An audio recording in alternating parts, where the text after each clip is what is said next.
ఇప్పుడే మనం చూసుకున్నట్లయితే గుంటూరులో ఘోర ప్రమాదం అయితే సంభవించిందనమాట.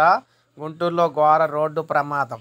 2 బైకులు ఢీ, ముగ్గురు అక్కడికక్కడే మృతి, మరో ముగ్గురికి తీవ్ర గాయాలు. ఇక వివరాల్లోకి వెళ్తే మనం ఉమ్మడి గుంటూరులో మనకి ఏటుకూరు వింజనంబాడు రహదారి మధ్య పెట్రోల్ బంకు వద్ద ఘోర రోడ్డు ప్రమాదం అయితే సంభవించింది.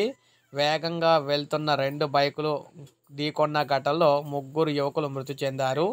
మరో ముగ్గురు తీవ్ర గాయాలు కావడంతో వైద్యశాలకైతే తరలించారు. ఇక సమాచారం అందుకున్న నల్లపాడు పోలీసులు ఘటనా స్థలానికి చేరుకుని మృతదేహాలను స్వాధీనం చేసుకుని మార్చురీకి తరలించారు. మృతుల వివరాలు తెలియాల్సి ఉంది. నల్లపాడు పోలీసులు కేసు నమోదు చేసి దర్యాప్తు చేస్తూ ఉన్నారనమాట. అసలు అది కూడా అర్ధరాత్రి ఏకంగా 2 బైకులు ఒకదానికొకటి ఢీ కొట్టుకోవడంతో ఈ ప్రమాదం అయితే జరిగిందనమాట. సో ఏది ఏమైనా ఘోర ప్రమాదం సంభవించింది, చనిపోవడం కూడా జరిగింది. ఇప్పుడే మనకు అప్డేట్ అయితే వచ్చింది. ఒక లైక్ చేయండి, సబ్స్క్రైబ్ చేసుకోండి, మన ఛానల్ సబ్స్క్రైబ్ చేసుకోండి.